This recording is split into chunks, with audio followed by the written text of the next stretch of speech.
చదివాను నాన్న. నర్సరీ నుంచి ఇంజనీర్ వరకు చాలా కష్టపడి చదివాను. కానీ ఏం లాభం?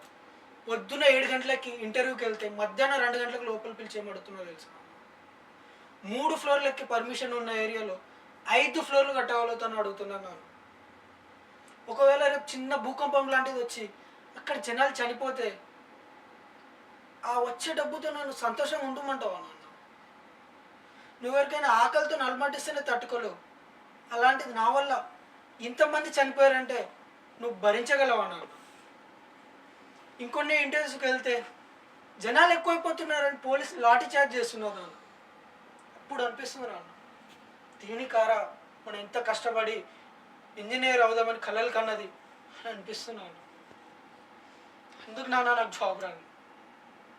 నాకు టాలెంట్ లేదు కాదు, అర్థం చేసుకున్నాను.